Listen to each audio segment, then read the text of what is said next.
Is it visible, Deepika? Yeah, okay, fine. Okay, cool. So, today we'll start with Archibacteria. तो Archibacteria क्या थी? As I told you yesterday, ये most primitive form of life होती है, ठीक है। Most extreme environment conditions में मिलती है, बिकॉज एवरी बैक्टीरिया का बेसिक फीचर ही है किसी भी एक्सट्रीम एनवायरमेंट कंडीशन में मिलेगा। जैसे कि हाई सॉल्ट कंसंट्रेशन हो जाएगी, वहां पे भी मिलेगा, जहाँ हाई टेम्परेचर है वहां भी मिलेगा, लो पीएच एरिया में भी मिलेगा, सब जगह मिलता है। सॉल्टी वाटर्स में भी मिलते हैं, डेड सी में भी मिलता है, ठीक है। तो आर्कीबैक्टीरिया का जो सेल वॉल होता है वो नॉन सेल्यूलॉजिक पॉलीसैकेराइड्स का कंपोज्ड होता है, ठीक है। इसको हम लोग स्यूडोम्यूरिन भी बोलते हैं। जो नॉन सेल्यूलॉजिक पॉलीसैकेराइड्स है उसको हम लोग स्यूडोम्यूरिन बोलते हैं। तो जो आर्कीबैक्टीरिया उसका सेल वॉल नॉन सेल्यूलॉजिक पॉलीसैकेराइड्स का कंपोज्ड होता है, ठीक है। अब इनका प्लाज्मा मेम्ब्रेन कैसा होता है? तो इनका प्लाज्मा मेम्ब्रेन लॉन्ग चेन होता है, ब्रांच लिपिड्स का बना होता है, यानी कि फाइटेनॉल्स का बना होता है इनका प्लाज्मा मेम्ब्रेन, ठीक है। नाउ फाइटेनॉल्स क्या करते हैं कि फाइटेनॉल्स जो होता है वो मेम्ब्रेन फ्लूइडिटी को डिक्रीज कर देगा, जिसकी वजह से इनका जो टॉलरेंस लेवल होता है आकी बैक्टीरियाज का वो इंक्रीज कर जाता है, ठीक है। तो दैट्स वाई ये जो है ये एक्सट्रीम हीट कंडीशंस में या हाई सॉल्ट कंसंट्रेशन में ये एग्जिस्ट कर पाते हैं, बिकॉज इनका जो प्लाज्मा मेम्ब्रेन होता है उसमें प्रेजेंट होता है फाइटेनॉल्स।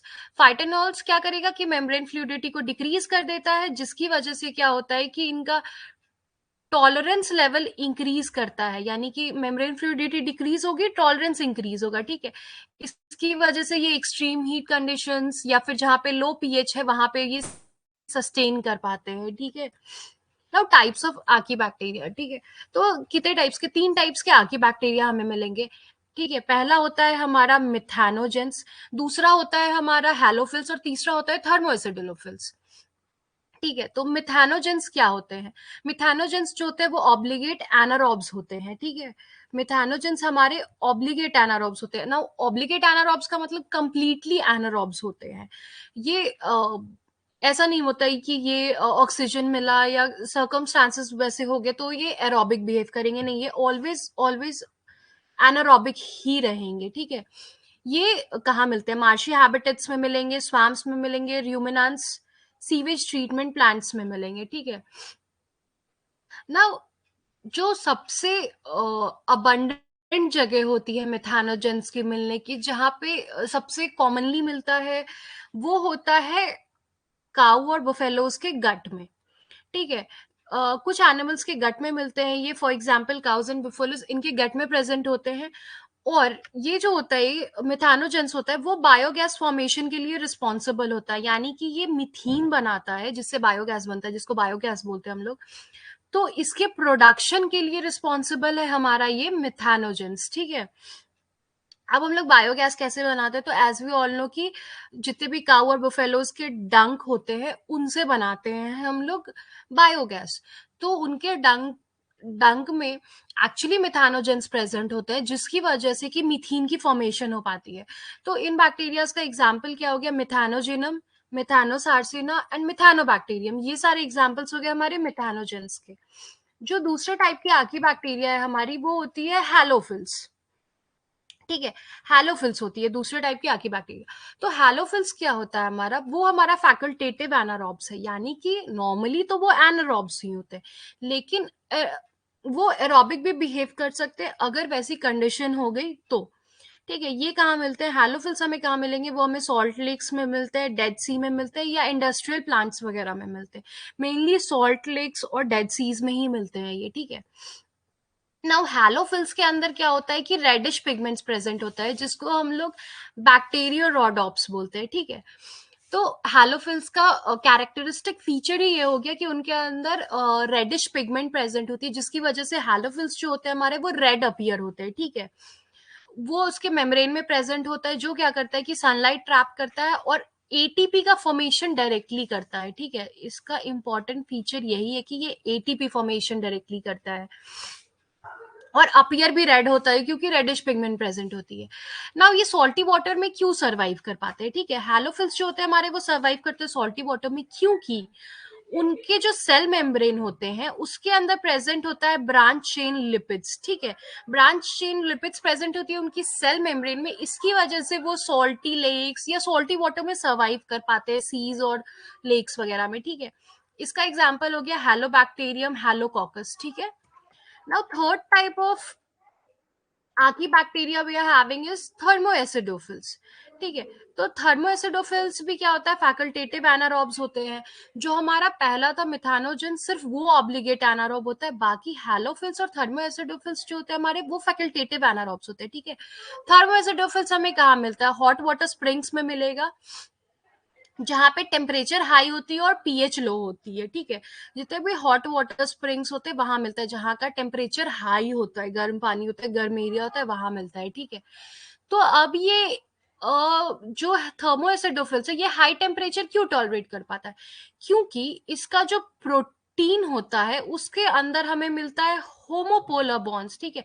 इसके प्रोटीन्स में होमोपोलर बॉन्ड्स प्रेजेंट है, इसकी वजह से ये टॉलरेट कर पाता है हाई टेम्परेचर को। फॉर एग्जाम्पल थर्मोप्लाज्मा सल्फोलोबस, ये हो गया हमारा थर्मोएसिडोफिल्स का एग्जाम्पल, ठीक है। Now this was all about Archie bacteria, ठीक है। अभी हम लोग यू बैक्टीरिया देखेंगे, but okay, Malini, was it clear to you Archie bacteria? You were since there was a network error yesterday and you didn't understood archaea bacteria and you wanted a recap. So if it is clear to you, then we will move on to eubacteria. Malini, if I'm audible, to just let me. Okay, fine, Malini. So I'll continue with the eubacteria. Okay. चलो cool, clear हो गई। तो अभी हम लोग you bacteria start करते हैं, ठीक है। तो अभी यू बैक्टीरिया क्या होता है, यू बैक्टीरिया जो होता है हमारा वो ट्रू बैक्टीरिया होता है, एज द नेम सजेस्ट, ठीक है। यू बैक्टीरिया को हम लोग ट्रू बैक्टीरिया भी बोलते हैं, ठीक है। Now thousands of different eubacterias are present, बहुत सारे यू बैक्टीरिया हैं, आर्की बैक्टीरिया से ज्यादा यू बैक्टीरिया प्रेजेंट होते हैं, ठीक है। अब इनको कैरेक्टराइज कैसे करते हैं, इनके अंदर जो होती है रिजिड सेल वॉल प्रेजेंट होगी, ठीक है। और अगर ये यू बैक्टीरियाज मोटाइल हुए तो उनके अंदर फ्लैजिलम दिखेगा ही दिखेगा। मैंने याद होगा आपको कि टाइप्स ऑफ बैक्टीरिया जब दिखाया था तो मैंने फ्लैजिलेटेड बैक्टीरियाज दिखाए थे आपको, ठीक है। There are different types of flagellated bacterias जो मैंने दिखाई थी जब मैंने दिखाया था आपको टाइप्स ऑफ बैक्टीरिया के पिक्चर्स, ठीक है। तो दिस वाज ये जो मेन कैरेक्टरिस्टिक्स यू बैक्टीरिया की होती है वो यही होती है कि उनके अंदर जो होता है हमारा वो रिजिड सेल वॉल प्रेजेंट होता है, ठीक है। और अगर वो मोटाइल होंगे तो उनमें फ्लैजुलम दिखेगा। जो आर्की बैक्टीरिया होते हैं उसके अंदर हमें फ्लैजुला प्रेजेंट नहीं दिखता, मतलब उसमें फ्लैजुला नहीं मिलता, क्योंकि मोस्टली आर्की बैक्टीरिया जो होते हैं हमारे वो मोटाइल नहीं होते हैं। उनके अंदर मूवमेंट होती है ऑल दो, बट वो पैसिव मूवमेंट होती है, मतलब अगर उनको वाटर बॉडीज कहीं ले गई तो वो मूवमेंट होगी उनके अंदर। ऐसा नहीं होता है कि वो एक्टिव मूवमेंट कर सकते हैं, मतलब अपनी मर्जी से किसी जगह वो नहीं जा सकते, मोटिलिटी प्रेजेंट नहीं होती है उनमें, ठीक है। तो this was about eubacteria. Moving on to cyanobacteria, ठीक है। तो साइनोबैक्टीरिया हमारा क्या होता है, तो साइनोबैक्टीरिया को हम लोग ब्लू ग्रीन एल्गी भी बोलते हैं, BGA also known as BGA, blue green alga, ठीक है। अब इनके अंदर क्या होता है, साइनोबैक्टीरिया को हम लोग ब्लू ग्रीन एल्गा क्यों बोलते हैं, क्योंकि इनके अंदर क्लोरोफिल ए प्रेजेंट होता है, जो कि हमारे ग्रीन प्लांट्स में भी प्रेजेंट होता है। जितने भी प्लांट्स होते हैं उनके अंदर भी क्लोरोफिल ए प्रेजेंट होता है। बेसिकली क्लोरोफिल ए जो होता है वो बेसिकली हमारा ग्रीन कलर के लिए रिस्पॉन्सिबल होता है, ठीक है। ये ग्रीन कलर की पिगमेंटेशन देता है क्लोरोफिल ए हमारा, ठीक है। तो इसकी वजह से हम लोग साइनोबैक्टीरिया के अंदर भी क्लोरोफिल ए प्रेजेंट होता है, इसलिए साइनोबैक्टीरिया भी ग्रीन अपीयर करता है, ठीक है। और ये फोटोसिंथेटिक ऑटोट्रॉप्स होते हैं, यानी कि हमने आर्की बैक्टीरिया में देखा कि वो मोस्टली हेट्रोट्रॉप्स होते हैं, कुछ आर्की बैक्टीरिया ऑटोट्रॉप्स होते हैं, लेकिन जो हमारा साइनोबैक्टीरिया होता है, जो हमारा बीजीए होता है, वो फोटोसिंथेटिक ऑटोट्रॉप्स होता है, वो लाइट के थ्रू अपना खाना खुद बनाता है, ठीक है। Now other features of cyanobacteria क्या होंगे, साइनोबैक्टीरिया यूनिसेलुलर होगा, कोलोनियल फॉर्म में प्रेजेंट होगा, यानी कि सिंगल सेल से it is made up of single cell, colonies में प्रेजेंट होता है, फिलामेंटस होता है, यानी कि इसके अंदर फिलामेंट्स प्रेजेंट है, और ये हमें फ्रेश वाटर में भी मिलेगा और ये मेरे को मराइन और टेरेस्ट्रियल वाटर में भी मिलेगा, यानी कि फ्रेश वाटर में भी अपीयर होता है ब्लू ग्रीन एल्गी और मराइन और टेरेस्ट्रियल एल्गी में भी प्रेजेंट होता है, ठीक है। अब इनकी जितनी भी कॉलोनीज प्रेजेंट होती है वो सराउंडेड होती है हमारा जिलेटेनियस सीड से, ठीक है। जहां भी ब्लू ग्रीन एल्गा दिखेगा उसके अराउंड में जिलेटेनियस सीड्स प्रेजेंट होती है, ठीक है। Now moving on to the next feature, इनका जो होता है बेसिकली सबसे ज्यादा ये पॉल्यूटेड वाटर बॉडीज में ब्लूम करते हैं। जितना भी ये सब देखो कि गंदा पानी होता है, वेदर इट बी लेक का वाटर, वेदर बी पॉन्ड का वाटर, जितना भी पॉल्यूटेड वाटर बॉडीज होगा वहां पे सबसे जल्दी ये बीजीएस ब्लूम्स करते हैं, ठीक है। ना इनकी एक स्पेशल फीचर है, ठीक है। जो कुछ बीजीए होते हैं हमारे, वो एटमॉस्फेरिक नाइट्रोजन को फिक्स करते हैं, ठीक है। जिनके पास एक स्पेशलाइज सेल्स प्रेजेंट होती है जिसको हम लोग हेट्रोसिस्ट्स बोलते हैं, ठीक है। इनका काम होता है कि ये एटमॉस्फेरिक नाइट्रोजन को फिक्स करते हैं ना। इस टाइप के ब्लू ग्रीन alga कौन से होते हैं, नॉस्टैक हो गया हमारा और एनाबीना हो गया। ये लोग जो होते हैं इनके अंदर स्पेशलाइज सेल्स के वे में, हेट्रोसाइट्स के वे में ये नाइट्रोजन को फिक्सेशन करते हैं, नाइट्रोजन एटमॉस्फेयर में जो नाइट्रोजन प्रेजेंट होती है उसकी फिक्सेशन करते हैं, ठीक है। नाउ इनके अंदर एक रिजर्व फूड मटेरियल प्रेजेंट होती है जिसको हम लोग साइनोफिकन स्टार्च बोलते हैं, जो सिर्फ हमें ब्लू ग्रीन alga के अंदर ही मिलती है, ठीक है। Now blue green alga was the first to evolve oxygen in photosynthesis, ठीक है। ब्लू ग्रीन alga के पहले कोई भी ऐसी प्लांट स्ट्रक्चर बोल दो या कोई भी माइक्रो ऑर्गेनिजम्स बोल दो या कोई भी ऑर्गेनिज्म जो था वो कभी भी ऑक्सीजन को इवॉल्व नहीं करता था फोटोसिंथेसिस के लिए। सबसे फर्स्ट जो थे ये ब्लू ग्रीन alga ही थे, ठीक है। इसीलिए इनको ऑक्सीजेनिक फोटोसिंथेटिक ऑर्गेनिज्म भी बोलते हैं हम लोग। क्यों बोलते हैं इनको ऑक्सीजेनिक फोटोसिंथेटिक ऑर्गेनिजम्स? क्योंकि ये लोग फर्स्ट थे जो ऑक्सीजन को भी इन्वॉल्व, ऑक्सीजन को इवॉल्व करते थे फोटोसिंथेसिस में लाइट के साथ साथ, ठीक है। Now moving on to the economic importance of cyanobacteria, ठीक है। तो साइनोबैक्टीरिया का इकोनॉमिक इंपॉर्टेंस क्या है? बहुत ज्यादा इकोनॉमिक इंपॉर्टेंस है। अभी बताया कि नाइट्रोजन फिक्सेशन करते हैं नॉस्टेक और एनाबीना, ठीक है। तो नॉस्टेक और एनाबीना जो नाइट्रोजन फिक्सेशन करते हैं तो उससे क्या होती है कि सॉइल को फर्टिलिटी मिलती है, क्योंकि ये लोग नाइट्रोजन फिक्सेशन करते हैं उसकी वजह से सॉइल जो होता है हमारा वो फर्टाइल होता है। तो बहुत बार जब फार्मर्स यूज करते हैं ना फार्मिंग के लिए, फार्मिंग कर रहे हैं या कल्टीवेशन कर रहे हैं अपने लैंड की, तो उसमें क्या करते हैं वो लोग कि नॉस्टेक और एनाबीना को बेसिकली खरीद करके अपने लैंड्स में वो लोग डालते हैं ताकि जो है सॉइल फर्टिलाइजेशन किया जा सके, ठीक है। Now, they are the source of proteinaceous food for animals. Spirulina को बेसिकली एनिमल्स के फूड में दिया जाता है ताकि काफी ज्यादा प्रोटीन रिच होता है स्पाइरुलिना। इसीलिए इसको हम लोग जितने भी घर में जो लोग पेट्स पालते हैं या जो ऐसे पेट्स की फार्मिंग करते हैं, पेट्स जो रखते हैं बेसिकली वो लोग स्पाइरुलिना को एनिमल्स के फूड में देते हैं क्योंकि वो हाईली प्रोटीनिशियस है, ठीक है ना। जो ब्लू ग्रीन alga होता है हमारा वो एक एसिडिक केमिकल रिलीज करता है, ठीक है। जिससे कि क्या होता है कि सॉइल की अल्कैलिनिटी रिलीज होती है, यानी कि सॉइल लेस अल्कलाइन होता है, ठीक है। इसका भी एग्जाम्पल हो गया नॉस्टॉक, ठीक है। इसका एग्जाम्पल हो गया नॉस्टॉक, फिर तुम्हारा इसका एग्जाम्पल हो गया साइटोनीमा, फिर इसका एग्जाम्पल हो गया ओलोसीरा, ठीक है। तो कुछ जो ब्लू ग्रीन एल्गीज होते हैं वो एसिडिक केमिकल रिलीज करते हैं जो कि सॉइल की अल्कलिनिटी को डिक्रीज करता है, ठीक है। ये लोग सॉइल का नाइट्रोजन फिक्सेशन भी करते हैं। तो सोचो कि इनकी फार्मिंग में कितनी ज्यादा इंपॉर्टेंस है ब्लू ग्रीन एल्गा की, कल्टीवेशन में कितना इंपॉर्टेंट है ब्लू ग्रीन एल्गा, ठीक है। उसके बाद क्या होता है कि कुछ जो ब्लू ग्रीन एल्गी होते हैं वो तुम्हारा ये भी करते हैं,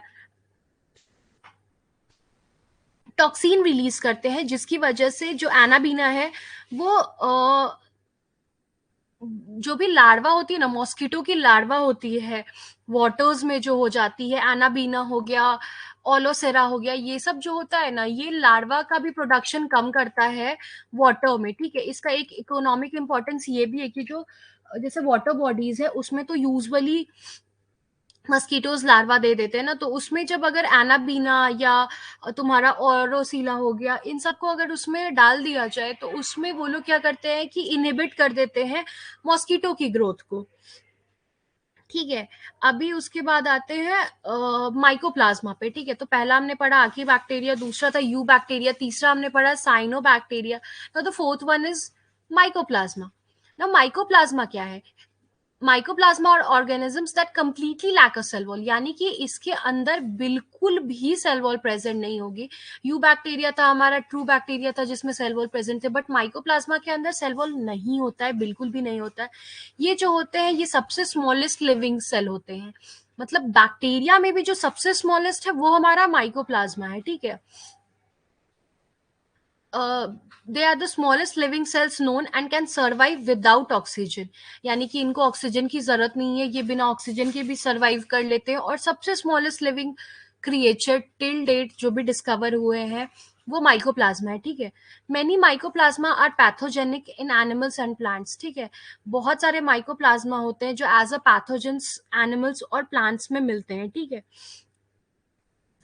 तो this was about mycoplasma, archaebacteria, true bacteria and your eubacteria and cyanobacterias. ठीक है, अभी I tell you about Gram staining technique. ठीक है, अभी बैक्टीरिया को आइडेंटिफाई कैसे करते हैं हम लोग। तो उसमें क्या हुआ कि हॉन्स क्रिस्टीन ग्राम ने 1884 में एक टेक्निक डेवलप की, जिसमें कि अभी हमें पता कैसे चलेगा कि ग्राम पॉजिटिव बैक्टीरिया कौन है और ग्राम नेगेटिव बैक्टीरिया कौन है। तो उसके लिए बेसिकली इसने एक टेक्निक डेवलप की जिसमें हम लोग बैक्टीरिया को स्टेन करते हैं और हमें पता चलता है कि ठीक है ये पॉजिटिव बैक्टीरिया और ये नेगेटिव बैक्टीरिया है। ठीक है, तो उसमें क्या करते हैं हम लोग बेसिकली कि बैक्टीरिया को पहले स्टेन करते हैं वीक अल्कलाइन सोल्यूशन में। ठीक है, क्रिस्टल वॉयलेट के वीक अल्कलाइन सोल्यूशन में बेसिकली हम लोग बैक्टीरिया को स्टेन करते हैं। फिर उसमें क्या होता है कि ब्लू कलर उसका अपीयरेंस हो जाता है। फिर उसके बाद 0.5% आयोडीन सोल्यूशन से उसको रिट्रीट करते हैं हम लोग। फिर उसके बाद जब 0.5% आयोडीन सोल्यूशन से उसको ट्रीट कर दिया, उसके बाद उसको रनिंग वाटर में वॉश करेंगे। ठीक है, फिर उसके बाद उसको एसीटोन और इथाइल अल्कोहल से वॉश करेंगे। फिर ये करने के बाद उसको फिर डीकलराइजर डाल करके स्टेन करते हैं। ठीक है, अब इसके बाद क्या होगा कि जब डीकलराइजर डाले तो जो बैक्टीरिया था वो वॉयलेट और पर्पल कलर जिसका रिटेन रह गया, जो वॉयलेट और पर्पल कलर के अपीयर हो गए, उनको हमने ग्राम पॉजिटिव बैक्टीरिया बोल दिया। ठीक है, और जो बैक्टीरिया डीकलराइज हो गए उनको हमने ग्राम नेगेटिव बैक्टीरिया बोल दिया। ठीक है, तो जो ग्राम नेगेटिव बैक्टीरिया हो गए उनको हमने सैफ्रनीन से काउंटर स्टेन कर दिया, मतलब पर्पल वॉयलेट दे गया तो ठीक है ये ग्राम पॉजिटिव बैक्टीरिया, और जो नहीं दिखा हमको तो उसको हमने सैफ्रनीन से डीकलराइज कर दिया। ठीक है, अभी पॉजिटिव और नेगेटिव बैक्टीरिया में डिफरेंशिएट कैसे होगा। तो जो हमारे पॉजिटिव बैक्टीरिया होते हैं वो डार्क वॉयलेट या पर्पल कलर के होते हैं। ठीक है, ग्राम स्टेनिंग के बाद। और जो हमारा नेगेटिव बैक्टीरिया होता है यानी कि ग्राम नेगेटिव बैक्टीरिया होता है वो हमारा पिंक या रेड कलर का दिखता है ग्राम स्टेनिंग के बाद। ठीक है, नाउ जो ग्राम पॉजिटिव बैक्टीरिया होते हैं उनके अंदर जो पेप्टिडोग्लाइकन की लेयर होती है वो थिक होती है, और जो ग्राम नेगेटिव बैक्टीरिया होते हैं उनके अंदर थिन पेप्टिडोग्लाइकन की लेयर प्रेजेंट होती है। और लिपोपॉलीसैकेराइड्स जो होता है वो ग्राम पॉजिटिव बैक्टीरिया में नहीं होता है, और जो हमारा ग्राम नेगेटिव बैक्टीरिया उसका आउटर लेयर ही लिपोपॉलीसैकेराइड्स का बना होता है। ना what are the examples of gram positive and gram negative bacteria. तो जो हमारा इकोलाई हो गया, राइजोबियम हो गया, ये सब हमारा ग्राम नेगेटिव बैक्टीरिया है। और स्ट्रिप्टोकोकस हो गया, स्टेफाइलोकोकस हो गया, ये सब हमारे ग्राम पॉजिटिव बैक्टीरिया। ठीक है, तो this was about staining of bacteria. वैसे ये ज्यादा जानने की जरूरत नहीं है, but still I give you a brief so that you could know. ठीक है, now these are the examples of different bacterias. ठीक है, तो ये जो पहला देख रहे हो, ये पहली इमेज जो देख रहे हो, ये है हमारा आकी बैक्टीरिया। ठीक है, तो इसमें as you can see flagella present है, ये साइटोप्लाज्म प्रेजेंट है, ये इसका न्यूक्लियोइड डीएनए प्रेजेंट है, इसके अंदर राइबोसोम्स प्रेजेंट है, प्लाज्मा मेम्ब्रेन है, ये इसका सेल। ठीक है, ये हो गया हमारा आकी bacteria.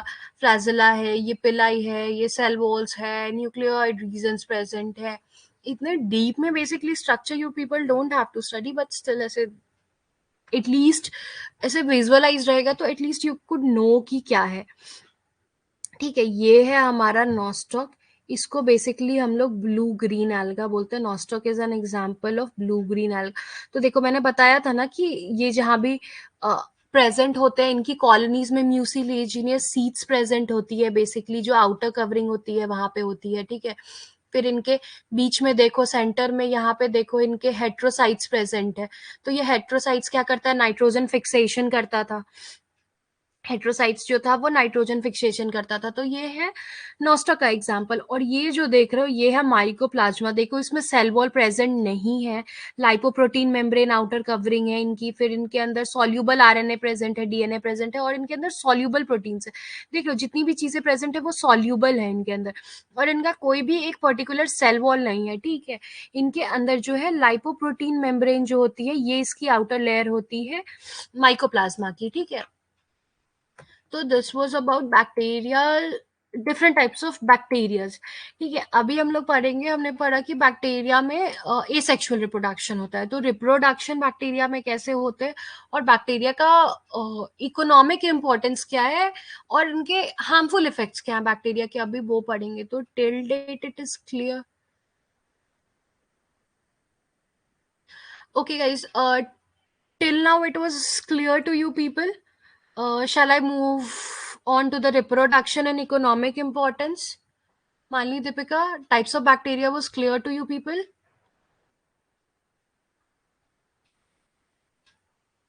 Gram positive, negative.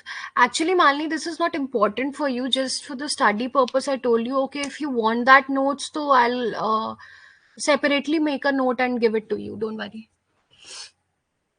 Malini, it is clear to you? Okay, fine. So we'll move on to the reproduction part. Okay. Now reproduction. तो बैक्टीरिया में as I told you, bacteria के अंदर जो होती है वो एसेक्सुअल रिप्रोडक्शन होती है। ठीक है, तो एसेक्सुअल रिप्रोडक्शन होती है बैक्टीरिया के अंदर। बैक्टीरिया के अंदर सेक्सुअल रिप्रोडक्शन प्रेजेंट नहीं होती है। तो bacteria perform reproduction by the following methods. इनके अंदर कैसे कैसे रिप्रोडक्शन होगी, तो जो सबसे प्राइमोस्ट होता है, जो सबसे कॉमन वे होता है इनके अंदर, वो बाइनरी फीजन के थ्रू रिप्रोडक्शन होता है। ठीक है, सबसे कॉमन वे में रिप्रोडक्शन इनके अंदर बाइनरी फीजन में होता है। अब बाइनरी फीजन कब होगी, जब इनको फेवरेबल कंडीशन मिलेगा तो ही ये बाइनरी फीजन करते हैं, otherwise they will not do the binary fission thing. Now binary fission में क्या होती है कि न्यूक्लियस डिवाइड होगा दो पार्ट्स में, फिर उनकी बॉडीज भी डिवाइड हो जाएगी दो पार्ट्स में। फिर देखो यहाँ से ये डिवीजन हो गई ना, न्यूक्लियस डिवाइडेड है, यहाँ से ये डिवाइड होके दो सेपरेट बॉडीज बन गई। फिर फर्दर डिवीजन कर लेंगे, ये पार्ट अपना अलग डिवीजन कर लेगा, ये इनकी डॉटर बॉडी अलग डिवीजन कर लेगी। तो सोवन इनके अंदर डिवीजन होती है, सोवन इनके अंदर रिप्रोडक्शन होती है, और ऐसे ऐसे इनकी कॉलोनीज, इनका जो ग्रुप होता है वो बढ़ता है। ठीक है, तो ये बेसिकली एक डायग्राम है रिप्रोडक्शन कैसे होता है इनमें बाइनरी फ्यूजन के थ्रू। तो देखो ये जो है ये इनका डीएनए मटेरियल है, ये देखो ये इनर लेयर है, ये इनका सेल मेम्ब्रेन है, ये जो आउटर लेयर है ये इनका सेल वॉल है। ठीक है, तो ये बाइनरी फ्यूजन, इसके अंदर बाइनरी फ्यूजन तो सबको पता ही, बहुत सिंपल होता है। न्यूक्लियस डिवाइड हो गया, बॉडी डिवाइड हो गई दो पार्ट में, फिर दो डॉटर बॉडीज बन गई, फिर अलग अलग बना लिए।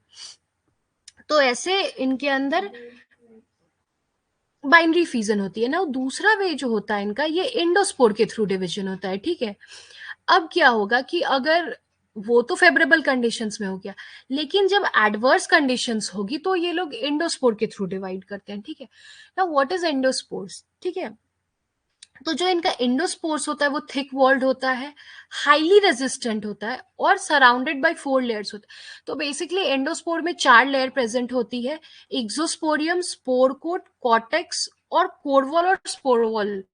जो लास्ट लेयर होगी उसको हम लोग कोर वॉल या स्पोर वॉल बोलते हैं। ठीक है, तो एंडोस्पोर्स जो हमारा होता है वो क्या होता है, थिक वॉल्ड होता है। ठीक है, एंडोस्पोर्स हमारा थिक वॉल्ड होगा, हाईली रेजिस्टेंस होगा, और इनके अंदर 4 लेयर्स प्रेजेंट होती है। ठीक है, 4 लेयर्स क्या क्या हो गए हमारे, तो एक्सोस्पोरियम हो गया हमारा, स्पोर कोट हो गया, कॉर्टेक्स हो गया, और कोर वॉल या स्पोर वॉल हो गया। ठीक है, ना व्हाट इज एक्सोस्पोरियम। तो एक्सोस्पोरियम जो होती है वो सबसे आउटर मोस्ट लेयर होती है। ठीक है, ना एक्सोस्पोरियम में क्या होता है, लाइपोप्रोटीनिशियस लेयर प्रेजेंट होता है। सबसे आउटर मोस्ट लेयर हो गया हमारा एक्सोस्पोरियम। ये क्या होता है, आउटर मोस्ट लेयर होता है लाइपोप्रोटीनिशियस लेयर का, ठीक है। नाउ स्पोर कोट्स, तो स्पोर कोट्स में देखेंगे हम लोग स्पोर कोट में क्या प्रेजेंट होता है। नाउ सबसे आउटर मोस्ट लेयर हो गया एक्सोस्पोरियम, एक्सोस्पोरियम के बाद क्या प्रेजेंट होगा, स्पोर कोट। तो स्पोर कोट क्या होता है, हमारा डाइसल्फाइड रिच प्रोटीन होता है, ठीक है। ये इम्पर्वियस होता है, टफ होता है, रेजिस्टेंट होता है, यानी कि बहुत ही टफ लेयर होती है ये, एक्सट्रीम कंडीशंस को भी रेजिस्ट कर लेती है, बहुत रेजिस्टेंट लेयर होती है ये, ठीक है। ये लेयर होती बेसिकली किस चीज की है, डाइसल्फाइड रिच प्रोटीन की लेयर बनी होती है ना। उसके बाद थर्ड लेयर आता है हमारा कॉर्टेक्स का। तो कॉर्टेक्स लेयर क्या होती है, बहुत थिक होती है, और ये किस चीज की बनी होती है, ये होती है हमारी पेप्टिडोग्लाइकन की लेयर। तो देखो सबसे पहला लेयर क्या था, आउटर मोस्ट लेयर हमारा लाइपोप्रोटीनिशियस लेयर था, दूसरा लेयर क्या था हमारा, डाइसल्फाइड रिच प्रोटीन का बना था, और तीसरा लेयर हमारा पेप्टिडोग्लाइकन का बना हुआ है, ठीक है। Now what about core wall और स्पोर वॉल, ठीक है। तो कोर वॉल और स्पोर वॉल जो होता है वो थिक डेलिकेट लेयर होता है, ठीक है। और सबसे जो इनर मोस्ट लेयर होता है वो हमारा कोर वॉल या स्पोर वॉल होता है। तो ये क्या होता है, ये भी प्रोटीनिशियस लेयर होता है, लेकिन ये बहुत ही ज्यादा डेलिकेट होता है और सबसे इनर लेयर में प्रेजेंट होगा। यानी कि अगर एंडोस्पोर को देखो, मान लो अगर इस चीज को एंडोस्पोर बनाया तो ये हमारी आउटर मोस्ट लेयर हो गई। तो ये हो गया हमारा लेयर एक्सोस्पोरियम, यानी कि ये लाइपोप्रोटीनिशियस लेयर हो गया हमारा, ये आउटरमोस्ट लेयर हो गया। फिर उसके अंदर आया हमारा स्पोर कोट। स्पोर कोट क्या हो गया हमारा, अगर इस स्पोर कोट को देखोगे तो ये हो गया डाइसल्फाइड रिच प्रोटीन लेयर है, ये बहुत टफ होता है, रेजिस्टेंट होता है। फिर तीसरा लेयर जो हमारा होता है बहुत ही थिक सा लेयर होता है, और ये होता है हमारा कॉर्टेक्स लेयर, ठीक है। ये किस चीज का बना होता है, ये जो होता है ये हमारा बना होता है पेप्टिडोग्लाइकन का, ठीक है। और जो सबसे इनर मोस्ट लेयर होगी एंडोस्पोर की, वो बहुत ही थिक लेयर होती है, ये भी थिक लेयर होती है, लेकिन ये बहुत ही डेलिकेट होती है, और ये सबसे इनर मोस्ट लेयर होती है, ठीक है। तो ये था एंडोस्पोर के थ्रू, ठीक है। अब हम लोग देखेंगे, ये हो गया, it was all about reproduction of bacteria. या तो वो बाइनरी फ्यूजन करेंगे या तो वो एंडोस्पोर के थ्रू डिवीजन करेंगे, ठीक है। Now economic importance of bacteria, ठीक है। बैक्टीरिया का इकोनॉमिकल इंपॉर्टेंस क्या है, तो बैक्टीरिया का तो बहुत ज्यादा इकोनॉमिक इंपॉर्टेंस है। जैसे हर बैक्टीरिया में देखते आए हो कि वो नाइट्रोजन फिक्सेशन भी कर रहे हैं, वो सॉइल को फर्टिलिटी भी दे रहे हैं, बहुत चीज कर रहे हैं, नाइट्रीफाई कर रहे हैं, अमोनीफाई कर रहे हैं, ठीक है। तो चलो one by one we'll see the economic importance of bacteria. तो पहला हो गया हमारा सैप्रोफाइटिक बैक्टीरिया। तो ये क्या करते हैं, ये मेजर डीकम्पोजर्स या मिनरलाइजर्स ऑफ अर्थ होते हैं, ठीक है। या तो ये एज अ डीकम्पोजर काम करेंगे और मिनरल्स प्रोवाइड करते हैं ये, ठीक है। बेसिकली ये अर्थ पे प्रेजेंट होता है, सॉइल में प्रेजेंट है, लेकिन ये सैप्रोफाइटिक बैक्टीरिया क्या हो गया, डेड एंड डिकेइंग ऑर्गेनिजम्स पे वो फीड कर रहे हैं। तो जब डेड एंड डिकेइंग ऑर्गेनिजम्स को वो खा रहे हैं तो कुछ ना कुछ तो एनर्जी भी रिलीज होगी, तो वो क्या करते हैं, मिनरल्स रिलीज करते हैं, मिनरल्स फॉर्म करते हैं, ठीक है। और इनका बहुत बड़ा काम क्या है कि बायो जियो केमिकल साइकिल्स को ये मेंटेन करते हैं, बहुत ज्यादा इकोनॉमिकल इंपॉर्टेंस है इनका। अर्थ पे जो बायो जियो केमिकल साइकिल्स मेंटेन होती है उसमें सैप्रोफाइटिक बैक्टीरिया का बहुत, क्योंकि जितने भी डेड डिकेइंग ऑर्गेनिक मैटर्स हो गए तो वो खत्म कैसे होंगे, तो उनको बैक्टीरिया ईट आउट कर जाता है। और ईट तो करता ही करता है वो, कचरा बेसिकली खत्म कर रहा है, बट वो उस कचरे को खाने के साथ साथ क्या कर रहा है कि उसके अंदर का जो केमिकल एनर्जी था वो कुछ रिलीज होकर के सॉइल में भी तो वो प्रोवाइड करवा रहे हैं। तो बेसिकली इसीलिए इनको बोला जाता है कि ये रेगुलेटर्स होते हैं बायो जियोकेमिकल साइकिल्स के, ठीक है। Now other economic importance is ammonifying bacteria, ठीक है।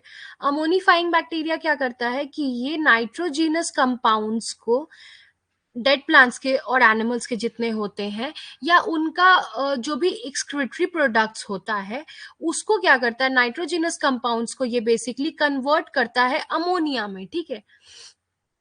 जितने भी नाइट्रोजिनस कंपाउंड्स है डेड प्लांट्स के या एनिमल्स के या उनके एक्सक्रीटरी प्रोडक्ट्स हैं, जैसे काउडंग वगैरह हो गया या किसी का भी डंक वगैरह हो गया, उनको ये क्या करता है, नाइट्रोजनस कंपाउंड्स को अमोनिया में कन्वर्ट करता है। इसका एग्जाम्पल क्या हो गया, बैसिलस हो गया या बैसिलस माइकोइड्स हो गया।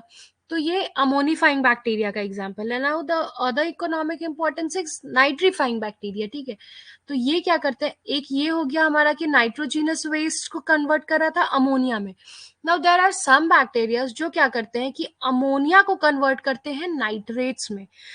तो ये ऐसे बैक्टीरिया को हम लोग बेसिकली नाइट्रीफाइंग बैक्टीरियाज बोलते हैं, ठीक है। Now third economic importance is symbiotic nitrogen fixer. कुछ बैक्टीरिया होते हैं जो सिम्बायोटिक नाइट्रोजन फिक्सर होते हैं, यानी कि जो राइजोबियम हो गया, ठीक है, ये लेगुमिनस प्लांट्स के रूट नोड्यूल्स में प्रेजेंट होता है, ठीक है, और ये नाइट्रोजन फिक्सेशन का काम करता है। इसका एग्जाम्पल नॉस्टॉक भी हो गया, एनाबीना भी हो गया, जो हमने साइनोबैक्टीरिया में पढ़ा था कि वो लोग नाइट्रोजन फिक्सेशन का काम करते हैं। ऐसे ही जैसे राइजोबियम लेगुमिनस प्लांट्स के रूट नोड्यूल्स में प्रेजेंट है, वैसे ही there is a bacteria called frankia, वो प्रेजेंट होता है हमारे एनलस के रूट नोड्यूल्स में। वैसे ही नॉस्टक ट्रिफोलियम के रूट नोड्यूल्स में प्रेजेंट होता है। तो ये अलग अलग मतलब प्लांट्स के रूट नोड्यूल्स में अलग अलग टाइप्स के बैक्टीरियाज प्रेजेंट होते हैं जो बेसिकली नाइट्रोजन फिक्सेशन का काम करते हैं, ठीक है। Now the other form is कि प्रोडक्शन ऑफ विनेगर। जितना भी विनेगर बनाते हैं हम लोग वो बेसिकली बैक्टीरिया से बनाते हैं, ठीक है। वो उनमें बैक्टीरिया का बहुत बड़ा रोल होता है, बैक्टीरिया से बेसिकली विनेगर बनाते हैं। इसका एग्जाम्पल हो गया हमारा एसिटोबैक्टर एसिटी, ठीक है। जो हमारा एसिडोबैक्टर एसिटी होता है वो विनेगर फॉर्मेशन करवाता है, ठीक है। नाउ अदर इकोनॉमिक इम्पोर्टेंसेस की, जैसे बहुत सारे बैक्टीरियाज में ये जितना भी जूट वगैरह बनता है, ये जितने भी फाइबर्स बनते हैं, उनमें भी प्रेजेंट होता है बहुत सारा बैक्टीरियाज जो इनका भी हेल्प करता है, ठीक है।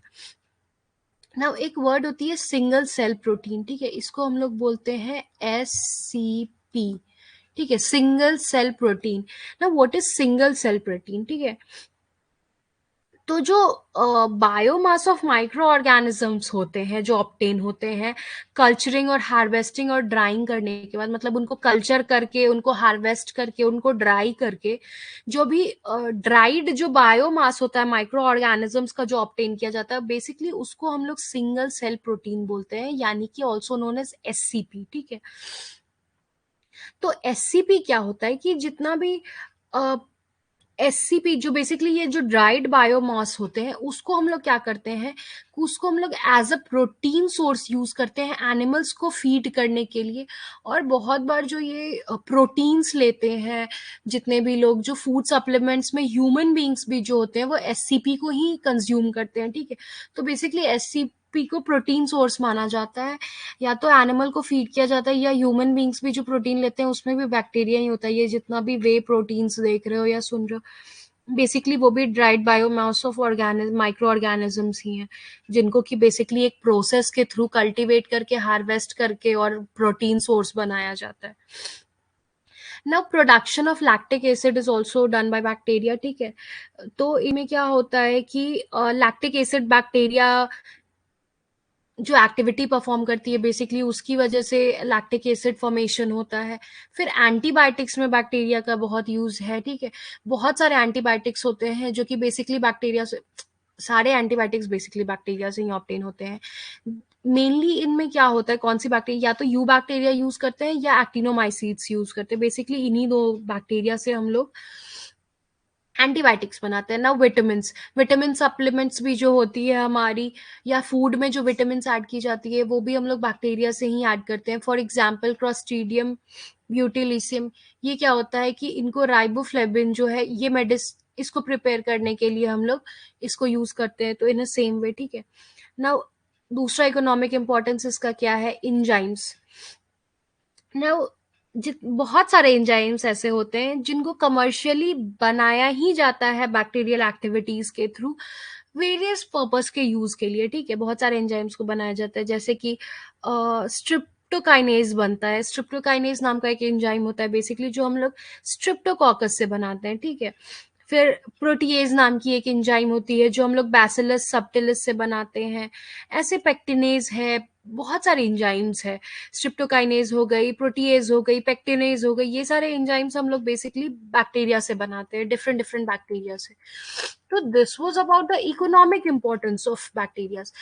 अगर किसी चीज की गुड क्वालिटीज है तो किसी की बैड क्वालिटीज भी होगी। तो ये अभी जो हमने देखा that was the good qualities of bacteria, जो बैक्टीरिया हमारे लिए हेल्पफुल है। There are few harmful activities also of bacteria, ठीक है, जो हार्मफुल है। For example food poisoning, spoilers of food, denitrification और various bacterial diseases that we suffer in a day to day life. तो food poisoning कैसे करता है bacteria? तो फूड पॉइजनिंग क्यों होती है बैक्टीरिया की वजह से? बेसिकली क्योंकि बैक्टीरिया टॉक्सिन रिलीज करता है, ठीक है, फूड में टॉक्सिन्स रिलीज करता है, जिसकी वजह से बेसिकली फूड पॉइजनिंग हो जाती है। तो अगर ऐसा टॉक्सिक फूड हम लोग खाएंगे तो बहुत एक्सट्रीम कंडीशंस में बीमारी भी होती है, और अगर बहुत ज्यादा एक्सट्रीम कंडीशंस की फूड पॉइजनिंग हो गई तो these bacterias can even lead us to death also, ठीक है। तो ये जो फूड पॉइजनिंग या टॉक्सिन्स रिलीज होती है, इनका एग्जाम्पल क्या हो गया? स्ट्रिप्टोकॉकस से भी फूड पॉइजनिंग होती है, क्लॉस्ट्रीडियम से भी फूड पॉइजनिंग होती है। तो ऐसे कुछ बैक्टीरिया हैं जो टॉक्सिन्स रिलीज करते हैं फूड में, जिसकी वजह से फूड पॉइजनिंग होती है। नाउ स्पॉयलर्स ऑफ फूड, ये स्पॉयलर्स ऑफ फूड कैसे करते हैं? तो अगर क्लॉस्ट्रीडियम अगर कर्ड में प्रेजेंट है तो वो कर्ड को स्पॉइल कर देता है। लैक्टोबैसिलस से कर्ड तो बनती है, लेकिन अगर वही लैक्टोबैसिलस मिल्क में प्रेजेंट हो तो वो तो मिल्क को स्पॉइल कर रहा है ना। तो लैक्टोबैसिलस जो हमारा होता है वो मिल्क या मिल्क प्रोडक्ट्स को स्पॉइल करता है। क्लॉस्ट्रीडियम हो गया वो हमारा कर्ड को स्पॉइल करेगा। फिर अगर कोई प्रोटीन रिच फूड है उसमें अगर स्यूडोमोनास प्रेजेंट कर दो तो वो उसको स्पॉइल कर देता है, उसकी प्रोटीन जो होती है उसको कंज्यूम कर जाता है वो, that food is no more proteinaceous, ठीक है। फिर रॉटिंग ऑफ एग भी होती है। एग जो सड़ा हुआ अंडा होता है, देख लो, अगर रॉटन एग खाओगे तो डेथ तो हो ही जाएगी, उसमें भी फूड पॉइजनिंग होगी, उसमें ultimately it will lead to death. तो बैक्टीरिया सोच लो कितना ज्यादा हार्मफुल होता है कि that it can even lead you to death also. तो रॉटन एग्स में प्रोटीएज प्रेजेंट होता है, तो उसकी वजह से डेथ भी हो जाती है। स्पॉइलेज ऑफ फूड वो उसको वैसे स्पॉइल करता है। वाइन को हमारा एसिटोबैक्टर एसिडी है, अगर एसिटोबैक्टर एसिडी वाइन में प्रेजेंट होगा तो वाइन को स्पॉइल कर देता। तो ऐसे बहुत सारे डिफरेंट बैक्टीरियाज हैं जो कि हमारे फूड को स्पॉइल करते हैं, ठीक है। फिर डीनाइट्रिफिकेशन, ना बहुत सारे बैक्टीरिया ऐसे थे कि नाइट्रेट्स और अमोनिया इंटू नाइट्रोजन को करते हैं, तो वो तो बेसिकली डीनाइट्रिफिकेशन कर रहे हैं, ठीक है। इनका एग्जाम्पल हो गया स्यूडोमोनास डीनाइट्रिफिकेंस। इनको देखो, इनके नाम में ही डीनाइट्रिफिकेशन प्रेजेंट है, ठीक है। थायोबैसिलस हो गया, इसका भी थायोबैसिलस डीनाइट्रिफिकेंस इसको बोलते हैं। क्यों बोलते हैं इन लोगों को? क्योंकि एज द नेम सजेस्ट कि ये डीनाइट्रिफिकेशन करते हैं। फिर डिजीजेस तो हमें पता ही है कि कितने सारे बैक्टीरियल डिजीजेस होते हैं। अगर एंटीबायोटिक बनती है बैक्टीरिया से तो बैक्टीरिया से डिजीज भी होता ही होता है, ठीक है। तो this was all about monera. अभी we will start with protista in the next class, ठीक है। फिर हम लोग प्रोटिस्टा के भी ऐसे ही जनरल कैरेक्टरिस्टिक्स देखेंगे। फिर प्रोटिस्टा में जितने भी डिफरेंट डोमेन्स प्रेजेंट होते हैं, प्रोटिस्टा के भी अलग अलग डोमेन्स है, जैसे क्राइसोफाइट्स हो गया, डाइनोफ्लैजेलेट्स हो गया, यूग्लिनोइड्स हो गया, स्लाइमोल्स हो गया, प्रोटोजोन्स हुआ, ये सब पढ़ेंगे हम लोग, ठीक है, one by one in the next class. तो this was all about monera. किसी को कोई डाउट, एनी डाउट, एनीबडी? तो just let me know if anybody has any doubt.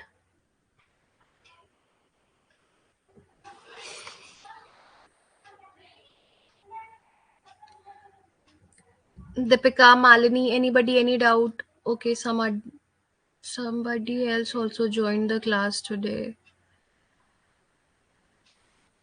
Okay.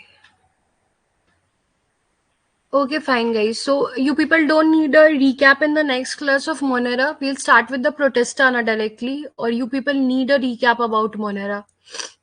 क्योंकि ऑलरेडी बहुत पढ़ लिया हमने मोनेरा, तो अगर रिकैप चाहिए तो जस्ट लेट मी नो, और else in the next class, in tomorrow's class we will start with Protista.